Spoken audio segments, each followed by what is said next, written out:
Olá, meus amigos, minhas amigas, como estão todos? Meu nome é Kátia Vivas, eu sou astróloga e taróloga e eu tô aqui no canal Astros e Cartas e Afins.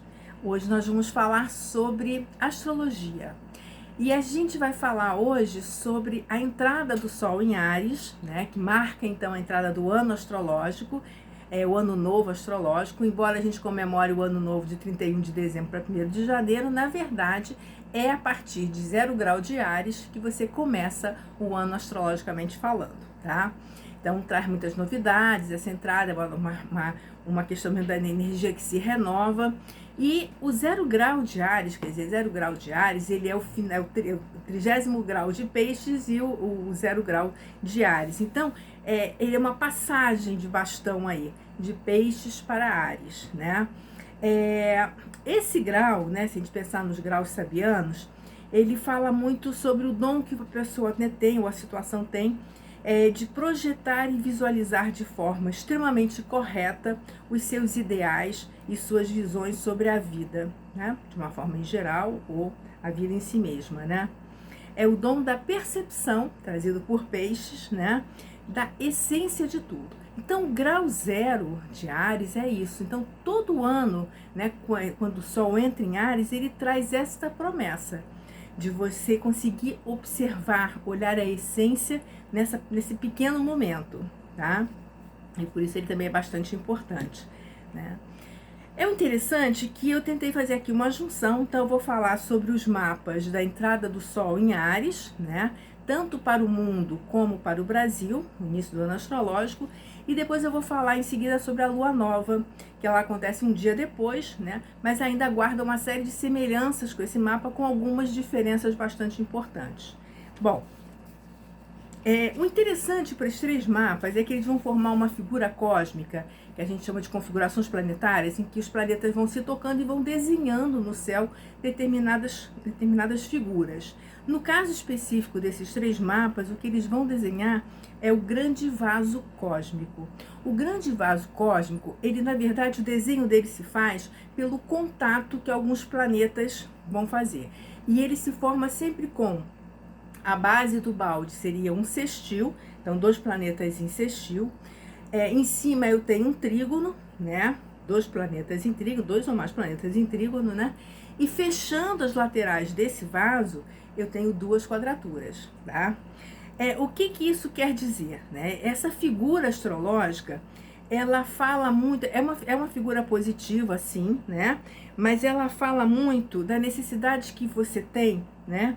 De conciliar, de ampliar, de encontrar formas de dar conta da sua riqueza ou da riqueza da situação e da diversidade de interesses que pode encontrar aí. Essa conciliação, ela é muito complexa, porque você tem as 2 quadraturas, você tem que fazer todo um jogo para poder encaixá-los aí. A quadratura sempre demonstra a dificuldade de encaixe em tudo, mas ela é uma busca disso daí.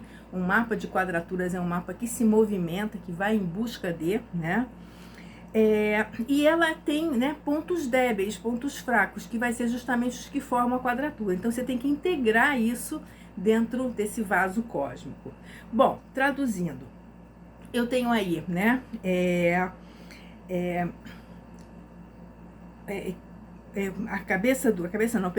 eu tenho o nó do sul, né, junto com Marte, né, deixa eu ver se eu mostro aqui para vocês, se ficar fácil aqui a visualização. Vamos pegar esse daqui, ó. Eu vou ter aqui, né, Marte, né, aí vocês podem ver em verdinho que eu fiz aqui o vaso, né? Marte tocando, né? O nó do sul, perdão, né? O nó do sul, que está em Escorpião, né?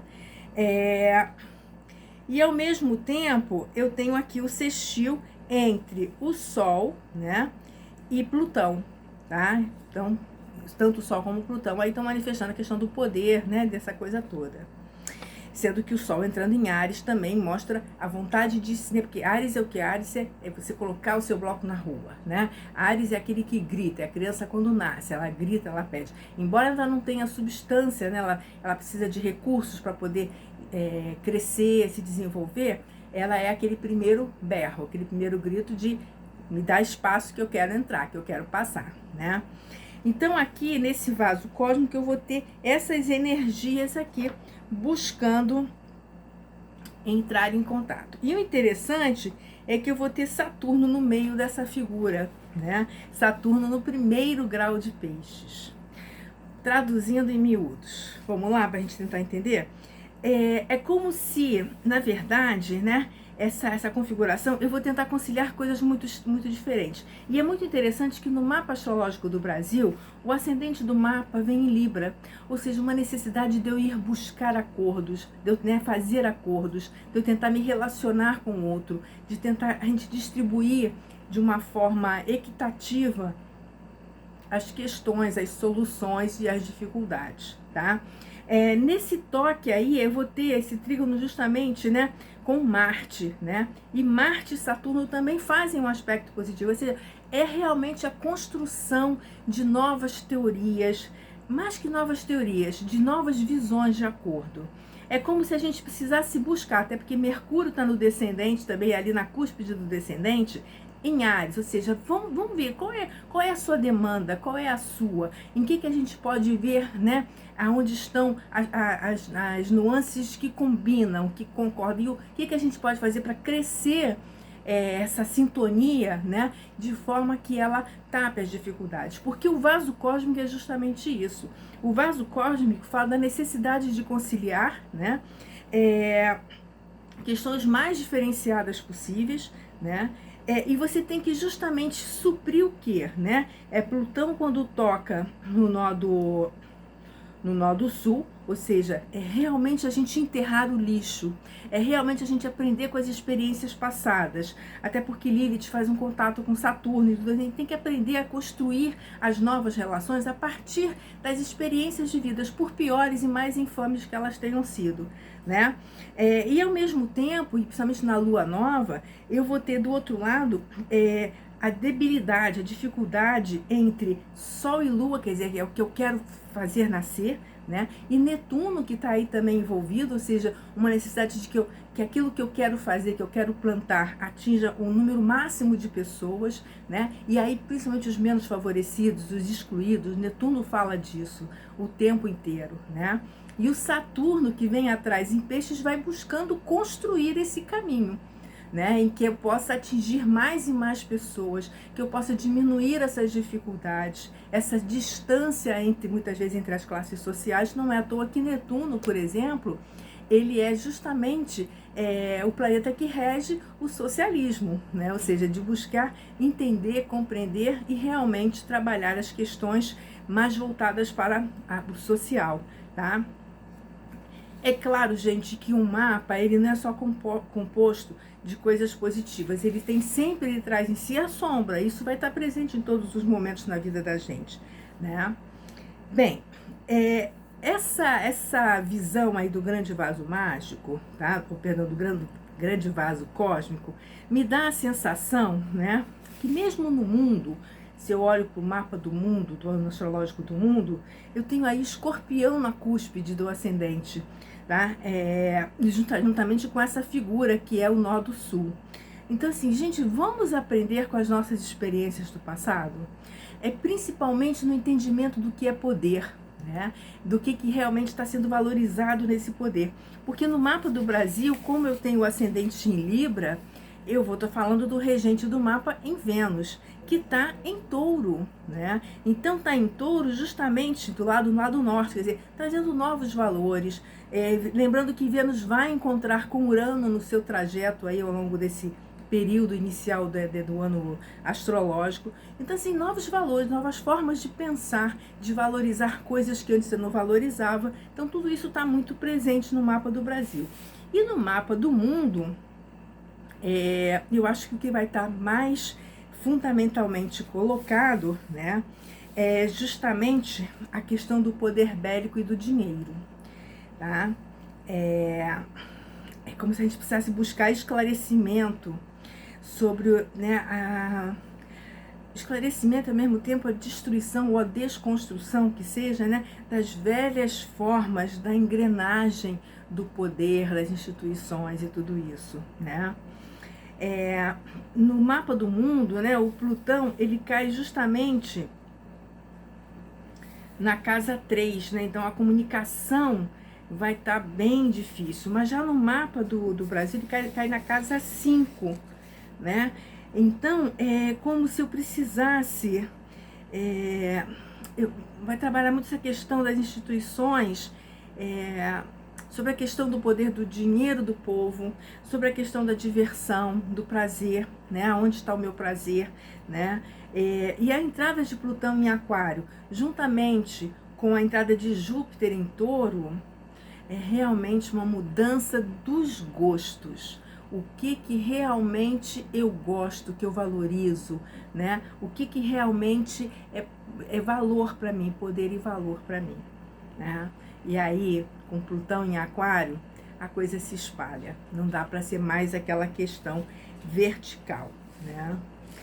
No caso do Brasil, especialmente, esse mapa que está ascendendo em Libra, ele vai ter o Marte bem no meio do céu, né? Em Gêmeos, buscando justamente a gente fugir das disputas de ego, né?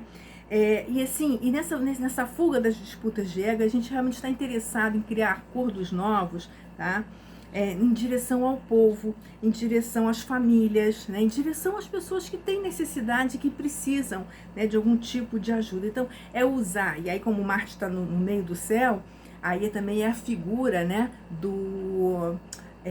a figura das autoridades, né, que dirigem o país, né, em diferentes formas, tanto a nível federal, a nível estadual, municipal, ou chefes de instituições que seja. Então, é saber usar o seu carisma, né, e o seu poder para balizar, né, para equilibrar as relações, liderar sobre novas bases, né, e liderar com novas alianças. Olha que difícil, né?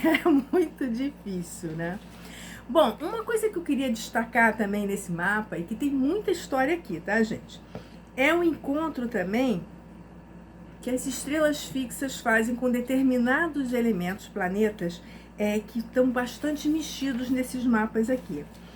Bom, o que eu tenho? Primeiro eu tenho Urano, que já é o senhor do tempo atualmente, né? Urano tem falado muito sobre muitas coisas, e está em Touro, que tem tudo a ver com aquilo que nos dá forma, aquilo que nos sustenta. Tanto nos sustenta, né, como nos sustenta. Então, é um planeta que está bastante importante nesse processo, né? E aí eu tenho duas estrelas no encontro bastante próximo com ele. Eu tenho Aldebaran, né, que fala do êxito através da integridade. E Aldebaran é uma estrela que tem a qualidade de Marte, mas aqui um Marte mostrando firmeza, coragem, integridade e força, tá? Nem sempre as coisas que ele toca são duráveis, mas são profundas, são importantes, são revolucionárias nesse sentido. A outra estrela também que toca, né, o Urano, vai ser Aldebaran, né? Perdão, Aldebaran, acabei de falar, Aliena, né? Que é uma estrela que tem muito a ver com arte, né? E missão de vida. As pessoas que têm essa estrela forte no mapa são pessoas que têm uma missão, elas querem resolver alguma coisa, elas têm um sentido para a vida, um caminho para a vida, tá? E essa estrela é uma estrela que está nos pés da constelação de Gêmeos. E sempre que qualquer estrela toca os pés de qualquer constelação, fala sobre proteção dos deuses, tá? Portanto, as transformações, as mudanças que estão vindo e que precisam ser feitas, né, e se elas forem feitas com essa integridade e verdade, né, elas são uma missão mesmo das autoridades e do povo em si, porque mudança não se faz somente de cima para baixo, muito pelo contrário, né, as mudanças acontecem muitas vezes, né, a partir da base daí, né. Então, o objetivo de vida, as pessoas que têm essa estrela aliena, são aquelas pessoas que têm um objetivo de vida e caminham em direção a isso, tá? Em direção a esse objetivo que elas têm, né? Por outro lado, eu vou ter Chet, né, que vai tocar o Sol, tá? Essa estrela é uma estrela um pouco controversa, porque ela durante muito tempo ela não era uma estrela muito benéfica, mas ela depois foi reinterpretada, né? Ela sai da constelação de Pégasus, enfim. Mas essa estrela, ela fala que a pessoa pode estar fadada a um infortúnio, morte por asfixia, enfim, aquelas coisas dos antigos que gostavam bem desses, né, desses dramas aí, a gente sabe que era bem por aí mesmo, tá? Mas a maneira que você tem para conseguir escapar desse infortúnio é justamente você buscando um conhecimento superior. É justamente você desenvolvendo o seu intelecto, o seu lado espiritual. Então, para as autoridades, aqui toca o Sol nesse mapa, o Sol alinhado, assim, todas as atividades elas precisam ser feitas, né, dentro dessa busca de conhecimento, de estar mais integrado, né, numa ligação mais espiritual até, né, e principalmente olhando para o futuro. Não dá para legislar, fazer as coisas somente a partir do agora. É claro que o agora é inevitável, né? Mas assim, olhando para o futuro. As ações plantadas agora, nas transformações feitas agora, ela tem que olhar para o futuro, tá? Pensar e aprender muito rápido, ou seja, mudar as estratégias de uma forma muito rápida, né? Com esse olhar mais atento e mais perspicaz das coisas, tá? Entrar em contato com diferentes culturas, tanto as distantes como as próximas, né? Diferentes assuntos. Então, ou seja, é uma diversidade de comunicação. Vocês veem que o mapa está muito falando disso, né? Assim, todos os mapas acabam convergindo um pouco para isso, né? É como se você precisasse reestruturar o futuro, porque se você não fizer, será engolido por ele, né? E eu tenho ainda uma outra estrela que ela está encontrando aqui o Quiron, tá? Que é Alferaz. Alferaz é uma estrela que fala de liberdade de movimento. A história dela é lindíssima, né? É uma história que fala sobre a Andrômeda, né? Que ela, enfim, deu uma história triste que um dia desse eu conto pra vocês, mas ela acaba se casando com Perseu, que é a salva do monstro, que ela tinha sido... A beleza dela era tão grande que a mãe resolveu dizer que ela era mais bonita que as deusas. Isso daí gerou um monte de problemas e acabou por trazer uma dificuldade muito grande para ela, que ela acabou sendo, foi levada a sacrifício. Mas Perseu a salva, né? E aí se casam e eles têm uma relação muito feliz e duradoura.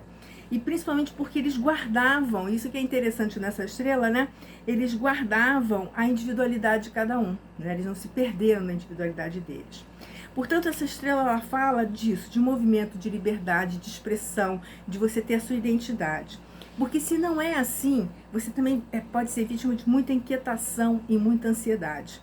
Então, para você não ficar inquieto e ansioso, é melhor que você tenha uma vida de aventuras, venturosa, né? E de felicidade. Ou seja, as coisas estão bastante próximas aí, né? Bem, que mais que eu... Bom, tem muita coisa para falar desse mapa, mas eu não vou acabar tudo agora, né? O que eu queria dizer para vocês é que a lua nova, ela vem ascendendo em Câncer, né? E fala justamente do cuidado. Eu estou falando de contato, de relações, de novos acordos, mas principalmente de cuidado, de dependência e responsabilidade. Tá?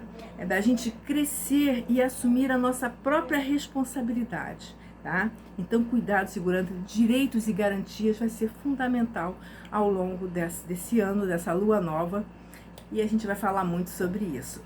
Bom, eu vou parando por aqui, eu prometo a vocês voltar para falar um pouquinho mais sobre esses mistérios do céu, porque é muita coisa, mas é bastante excitante.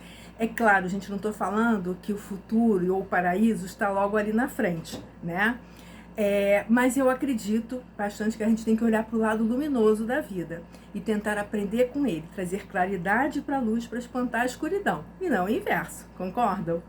Um grande beijo para vocês, eu fico por aqui. Se você gostou do vídeo, curte, tá? Envia para os seus amigos que gostam desses conteúdos e comenta, diz como é que está sendo esse início de ano astrológico para você. Beijo, gente. Tchau, tchau. Até mais.